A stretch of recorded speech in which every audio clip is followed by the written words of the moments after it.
Bismillah ar-Rahman ar-Rahim. Assalamu alaikum. Welcome back. It is exactly 9:21 a.m. South African time. We cross over to the UK and we're going to be joined by Afzal Amin. He was a parliamentary candidate in the year 2013 to 2015 for the Conservative Party. I've read his bio and it's pages long. We don't have the time to go through that, unfortunately. But we're going to be talking about the current happenings in the UK, how Muslim people in the UK view the appointment of Rishi Sunak, who is obviously the first brown or black person to be appointed as Prime Minister of England. And of course, the big question is the impact on Muslims, knowing that just recently there were altercations between Muslims and Hindus in Leicester that obviously emanated from all of the drama playing out, the Islamophobic issues in India, and Modi and his BJP government. Assalamu alaikum to you. Welcome to the program. Alaikum salam wa rahmatullah. Great to be with you. Lovely to have you on the show. Unfortunately, we don't have too much time. Let's just try and stick with a very salient point, and I do hope that I can talk with you sometime in the future. Does the fact that Rishi Sunak, a Hindu British man, who's obviously it was the country of his birth, I believe he's highly educated, he was at Oxford. You have said he's deeply intellectual, a very humble, wonderful man from what we hear up to now. What are the Muslim people in England, how are they viewing the appointment of Rishi Sunak? Are there any fears? Are there any fears of perhaps Islamophobia playing out with him being in government? Though we do know that he's going to, any parliamentarian that takes on this big job of prime minister has to toe the party lines, and he will do as he is bid by his party members and of course his constituency as well. But having said all of that, I'm sure there are reservations about him being the new prime minister. Okay, there's a lot to unpack there. So first of all, I want to add a very quick comment about British Muslims and South Africa. And that is that when we were growing up, when I was growing up anyway, in the 70s, 80s, and 90s, this sort of period, we saw a South Africa which had all the issues of apartheid and so on, and then we saw the revolution and the liberation of South Africa, and we've been watching very closely. And in that journey, one community in particular which stands out for us, of course, are people who look like us and have a South Asian background and who are Muslim. And we see the South African Muslims as an exemplar community. So I think you're about 5 generations ahead of us. Alhamdulillah. So everything we see from South Africa, which Muslims are doing, we see that as our own future being played out for us. So it's a great pleasure to be with you this morning. I don't want to dwell too long on the Leicester issues, primarily because they are almost zero on the scale of British Muslim, British Hindu relationships. I'll give you a very quick story. When I grew up on the street in which I lived, just outside Birmingham, in the middle of the country, on our street we had people from India, from Pakistan, from Bangladesh, from Afghanistan. We had Sikhs, Muslims, Hindus, Christians, all from those 4 countries. My father's, even though I'm from a Muslim family, my father's best friend was a Hindu, a local advocate, a local lawyer. We had my adopted grandmother was a Sikh woman. So we grew up in this very multi-faith environment. And when the immigrants first came over in the 50s, 60s, 70s to the UK, South Asians all worked together, primarily because our parents and grandparents faced the same challenges on employment, on access to education, access to healthcare, and of course racism. And not only racism as being called names or denied jobs, but racism as violent attacks on ethnic minorities. So we've come from that background to where we are today, where some of the highest offices in state are being held by people visibly of what we can now say as we've grown up, very healthy tans. So I think that the country has moved on a lot from some of this background, which may have been there for many people in the 50s up until the 90s. And as for Rishi Sunak himself. I mean, I don't know him very well, but I've met him quite a few times. Of course, being in the same political party, he is a very, very intelligent man. He went to one of the, I mean, there are two schools in the UK which are at the very top of the tree. Eton College, which everyone has heard about, of course, but Eton is based on a school in Winchester called Winchester College. Winchester being the old capital of England, and Winchester College is the near 100% rival to Eton, Rishi was not only a boy there, but he became head boy. And that's a phenomenal achievement, because that means he had the endorsement of his fellow pupils and the teachers, which is an extraordinary thing to achieve. And that is a really good indicator of his long-term sort of trajectory, going on to Oxford, reading PPE, working in business, in banking in particular, and then joining the Conservative Party, being selected for a safe seat. And now, I noticed in your introduction, you said he was appointed. That's actually not quite correct. The way the UK parliamentary system works is we don't elect a prime minister. The party which wins the most number of seats, their leader becomes the prime minister on the invitation of the monarch. And that's what's going to happen today. So today he will meet King Charles III. King Charles will invite him to form a government. He'll then go away and form that government and become the prime minister of the United Kingdom. And this is all to celebrate. This is all very positive, phenomenally brilliant stuff. There are many Muslims in the UK who I'm sure will oppose his appointment, not because he's ethnic minority, not because he's Hindu, but because he's a Conservative. Many Muslims in the UK do not vote Conservative. We have a very clear split within the Muslim community of those who do vote Conservative, who are in the minority, and the majority who either don't vote at all or vote for Labour. That's something which people like me are working hard to undo and to reverse that trend, because in the end, it's the Conservative Party that's the party of aspiration, achievement. Now, we've had 3 female prime ministers from the Conservative Party, and now we have an ethnic minority prime minister. We had a prime minister previously, Benjamin Disraeli, who was born Jewish, although he converted to Christianity, which was a requirement at the time to become prime minister, which is again, I mean, a phenomenal change from British history to where we are today. And now we have an Asian, a Hindu, who's become prime minister and leader of the Conservative Party. So that's hopefully a very good indication of where we're heading. On the Leicester thing, I'll say only this. It is a unfortunate series of events that have led to the news reporting of violence between gangs of youths in Leicester. And what was particularly funny, and I genuinely mean that as in terms of humour, we have a joke in the UK that you're not really British until you hate the new immigrants. And that's been the case over wave after wave. You know, when people from Europe came over, and then they started hating the Irish who came over, who started hating the West Indians who came over, who started hating the Asians who came over, who started hating the African Asians who came over, who then started hating the Poles and the Bulgarians who came over. And so there's this kind of constant cycle. It's comical as well as some elements of tragedy. And on that Hindu-Muslim Leicester issue, Muslims and Hindus from Leicester got together and did a press conference. At the press conference, one of them said, "We don't want these new immigrants coming here spoiling things for us." And I just thought that was such an extraordinary evolution of people who saw themselves as British first and foremost, who looked like me, who were ethnic minorities in Leicester, and they were railing against these new immigrants that had come over more recently. And I thought that was a particularly British and particularly funny thing.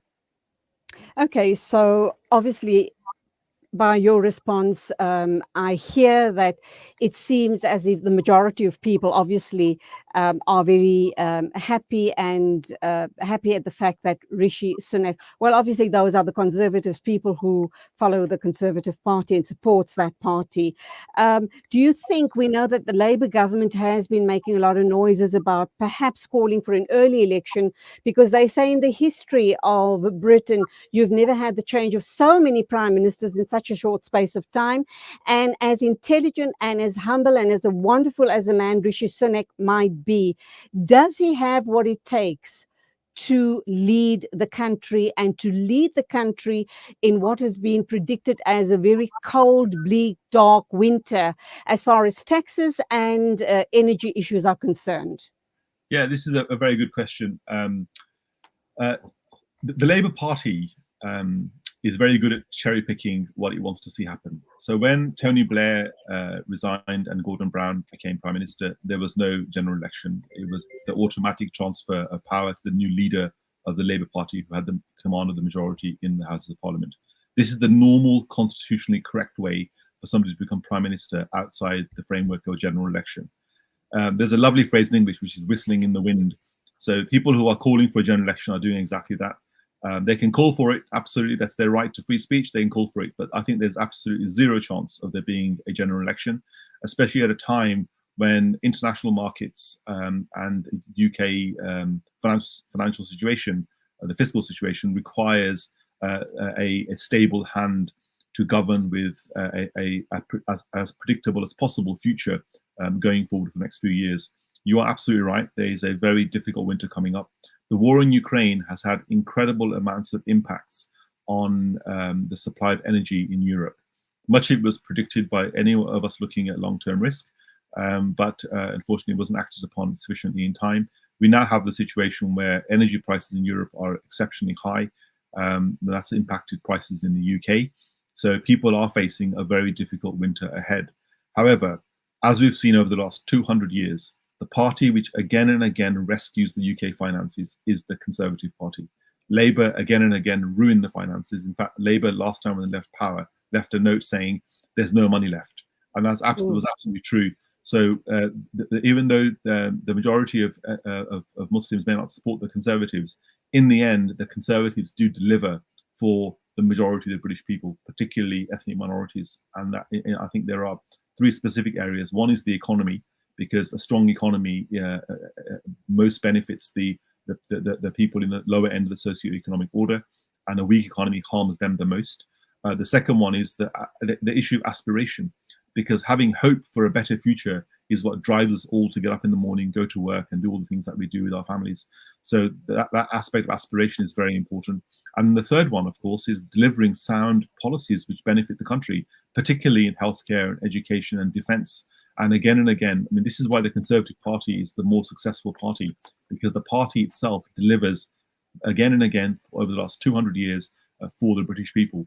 And that's something which I think everybody who looks at this very carefully comes to realise and appreciate. Okay, can we take an ad break and come back to you? I have lots more questions to put to you regarding this very momentous day in the history of Britain and I guess the rest of the world. This was absolutely unimaginable, was it not? A couple of years ago, a couple of weeks ago, a couple of months ago. So a great... If I can add a quick note on that, David Cameron, who was, of course, the Prime Minister previously, he predicted in 2014, I think, he said that within 10 years, we're going to have an Asian, he actually said at the time, a Muslim Prime Minister. Wow. So, I mean, I think it's only a matter of time before, it was only a matter of time before we had an ethnic minority person rise to that rank in our open egalitarian society. And in the future, we can absolutely be sure that there will be not only Muslim prime ministers, but in the future, there'll be a Sikh prime minister, there'll be people from every religious background. The pathways are visible, open, and accessible to enter political circles, to prove yourself, to win the arguments, to lead people. I mean, we live in a very open society, and that again is something tremendous to celebrate. But there are challenges as well, and we're going to hone in on those right after the ad break.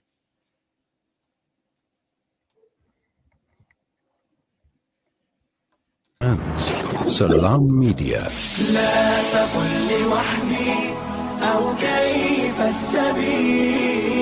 Humanity sets the agenda.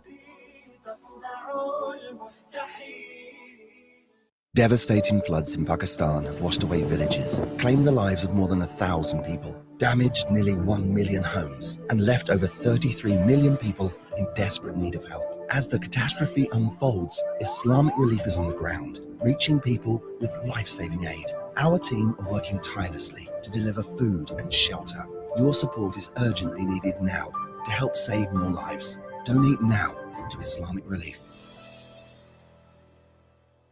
For a long time, we've lived in a centralized world, where institutions held the all-important data and confirmed all transactions.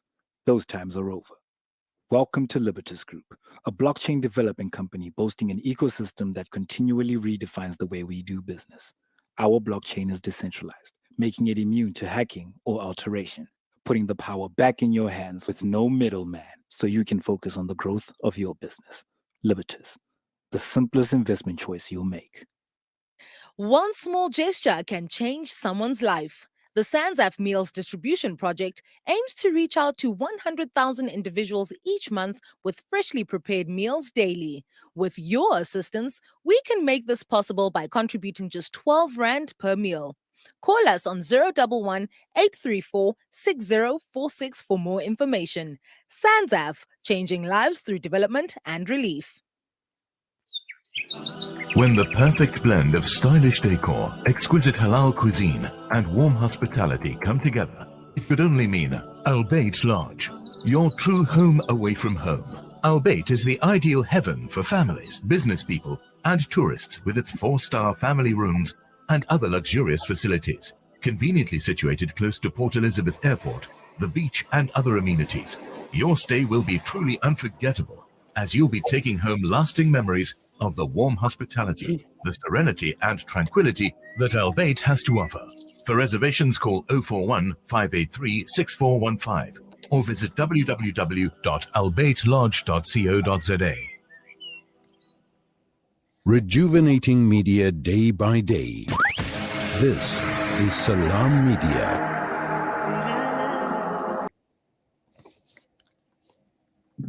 Welcome back. It is exactly 9:37 a.m. South African time. We are talking with Afzal Amin. He's in the UK.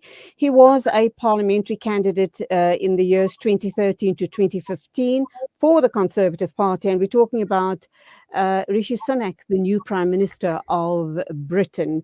There are a few concerns, possibly question marks, and these questions are going to be points of discussion for days to come about. Rishi is a millionaire in his own right, married to an Indian billionaire's daughter. And there are concerns, I see you smiling there, there are concerns that he might be too far removed from your everyday voters. And we did touch on the very bleak, cold winter ahead of the Northern Hemisphere. How do you think he and other people, his party members, would respond to something like that? Yeah, I mean, it's a fascinating question about money, and perhaps rather than money, we can, in the UK, use the word class. We have a long history in the United Kingdom of being ruled by people who come from a class background very different from the people they rule. This is not unusual. So that's somebody who has financial means, has the space in their life to study what they want to study, to work where they want to work, and then to spend their life's vocation in the service of the public as a public servant and member of parliament.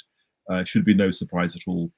Not everybody has that opportunity. Lots of mechanisms need to be put in place for someone to have that opportunity. So I don't think his bank account really should be an issue. The issue that people should be looking at are his politics. What is he going to do for the British people?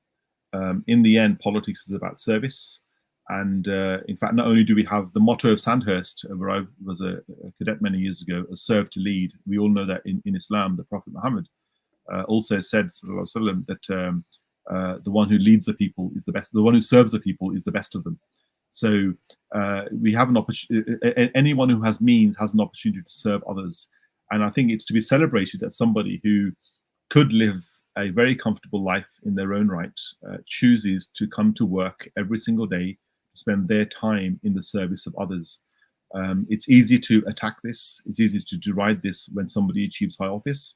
But if you look at the reality of Rishi Sunak's day-to-day for the last 7 years that he's been a parliamentarian, the majority of his time is at work serving other people, not serving himself.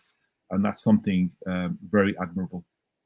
Well, he can afford to serve other people, can't he? Being a millionaire himself, and good on him. A little while ago, when this race was on, a couple of weeks ago, possibly even months ago, there were reports about his wife who hadn't paid tax on all her international earnings, and that created a huge outcry. This is not something that's going to kind of haunt him. I should imagine he has put that issue to rest, or she has taken the responsibility to pay all those back taxes? Because that was a bit of an ugly little smear, was it not? Yeah, well, look, there's obviously flashes in social media which attract attention, and then people are asked to comment on them. But there are also processes by which parliamentary standards authorities can investigate the behaviour of a member of parliament or their spouse. And as I understand it, the issue has been investigated, has been satisfactorily addressed. I don't have any more information on that. As I said, my concern, I think the concern of every citizen in the UK should be, what are Rishi Sunak's politics and how is he going to serve the people? And for that, I think we do have very positive answers. Do you think he has the staying power? I mean, what we've seen over the last while with prime ministers coming and going, it's almost fashionable in that part of the world. Does he have what it takes, despite the fact that you've said he's a hard worker, he's committed, he's here to serve the people, he's deeply intelligent, but you do also need something a little above all of that as well to make a great leader. Does he have what it takes? Yeah, I think this is a fascinating question because in my own experience in the British Army and the Foreign Office, you know, we make excuses for people who are in the majority group. And when somebody from a minority comes into a role, suddenly every tiny flaw is exaggerated. And this is something that the former chairman of the Joint Chiefs of Staff in the US, Colin Powell, also pointed out, that when an ethnic minority comes into a position of leadership, every single flaw is commented upon. But when somebody from the majority group is in that leadership, many flaws are just completely ignored, and the positive what they bring is focused upon. And we ourselves, I mean, I don't know your ethnic background, but with my own ethnic background, I'm not looking to find flaws in Rishi Sunak. I'm looking to find the good. And the good is that there are 360 Conservative members of Parliament, and the majority of them have selected him as their leader. And that's not without merit. So I think we should try and focus on the great things he brings to this office and to this role, rather than any tiny aspects that we can comment on which might be negative. This is not the time for that. Absolutely. And let me take the opportunity to quote our beloved Nabi Kareem Sallallahu Alaihi Wasallam, where he says, don't look for the flaws in people, look for the goodness in them. And, just focus on the goodness in every person, because we all have a bit of a saint and a bit of a sinner within us, do we not? So, but I do need to throw one more supposedly negative comment at you regarding Rishi Sunak, and that is, a while ago, I don't have the exact dates here. I did ask my producer to give it to me, but I think she's still busy looking for it. When Rishi Sunak addressed a group of Jewish people in the UK, he indicated that he doesn't know too much about foreign policy. However, he is pro-Zionist. And as Muslims, we that doesn't sit well with us, because our hearts are with Palestine. Our hearts are with all people, regardless of race, color, or creed, all people who are oppressed. So that doesn't sit well with me either. Do you know anything more on that situation? Not on that particular event, but I'll comment more generally on how this issue is handled in Westminster. So I think the first thing to point out is the use of terminology. So when the word Zionist is used by people who are Israeli or pro-Israel, they mean a very specific thing, which is the creation of a Jewish homeland in the aftermath of World War II, where we know that Jews are almost completely eradicated from Europe by the Holocaust, by the parents and grandparents of today's Germans. We mustn't forget how close this is to history, to where we are today. So in very recent living memory, 6 million Jews were killed in Europe through an organized program of genocide. Extraordinarily horrific event in the history of mankind, and particularly in the modern history of today's Europe. So when Israelis and pro-Israel people speak about Zionism, they speak about the creation of a safe homeland for the Jewish people. Now, of course, that homeland wasn't created in a vacuum. It was created on land that was previously part of mandated British Palestine, and prior to that, part of the Ottoman Empire, and so on, has its own rich history going back, for tens of thousands of years. And Muslim commentators and Muslim people, I'm sure in many places, when they hear the word Zionism, they equate that with uprooting of people, with the removal of Palestinians, with crimes that have been reported upon, which happened during the creation of the State of Israel. So it's a very complex issue, and we mustn't judge anyone too harshly because they say verbally that I am a Zionist. That does not mean that they support any crimes which may have been committed or crimes which are being committed. They are two very different things. The main issue to remember is that when it comes to on the Israel-Palestine issue, it is a extremely difficult, complex topic. We haven't found, as human beings, a route through this. And there are, of course, numerous amounts of professors and university academics researching on this issue and what to do about it. I realized some years ago that it was the one issue which had come up in every stage of my academic studies, including my military studies. My master's degree was international conflict. I looked specifically at the Israel-Hezbollah Lebanon War 2006. And this issue kept coming up again and again because it's such a fascinating and interesting endeavor from various sides to bring about some kind of longer-term solution to a very complex topic. And a very sad one indeed, because undoubtedly the Palestinian people are being brutalized, and it just is not in the name of humanity. It shouldn't be allowed to carry on. But let's leave that also for a future program. In closing then, how do you think the working class, the white British working class, are going to respond to this? Are they not, as we know, not necessarily, we can't generalize, but the majority of working class people would take umbrage when one of their own kind is not in the highest office of the land? This is going to make them very uncomfortable. So how's that situation going to play out? Because they're going to tell you and other brown-skinned people to go back to where you come from. You've come here, you've taken away our jobs, and now you want to take our country. How do you respond to that? Well, I spent 11 years in the British Army as an officer, commanding exactly the kind of people that I think you're trying to describe. If you're a good enough leader, even though some of them may not like you, they respect you. And I think that similar questions were asked when Margaret Thatcher, Britain's most successful prime minister, came to power. Men were asking, how are we going to have a woman leading our country? And yet she delivered and was voted again and again and served for I think 13 years or however long it was, a very long time as prime minister, and very successfully. So I think in the end, people are going to judge Rishi by what he does and what he achieves and the team that he builds and leads, not by the color of his skin. And even though there may be some, in fact, there was a few people on Twitter yesterday saying that he's not my prime minister, trying to take the American thing of he's not my president, he's not my prime minister. And I tweeted back to a couple of them saying, well, I think you should really take this with King Charles III, please go and visit him. He'd welcome your wise counsel. So I think people who are going to play this kind of race card of, he's a brown-skinned Indian origin Hindu, and therefore he's not my prime minister. I mean, I would love for them to meet him, sit down with him and discuss, UK employment policy or UK defence policy or the best route for financing the National Health Service, because they would find themselves very quickly outclassed, outmatched intellectually, and with no policy ideas. In the end, it's delivery and service that matters, not skin colour.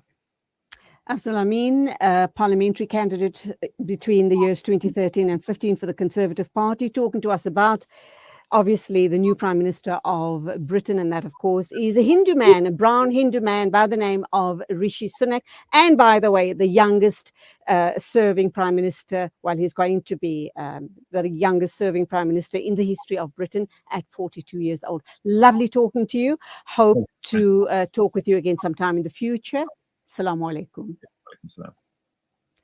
It is exactly 9:50 a.m. news and views right here on Salam Media. In a minute or two, we're going to be talking to Mike Bolhuis about the recent kidnapping of a municipal manager. Horrendous story. Let's hear what's the latest on that matter.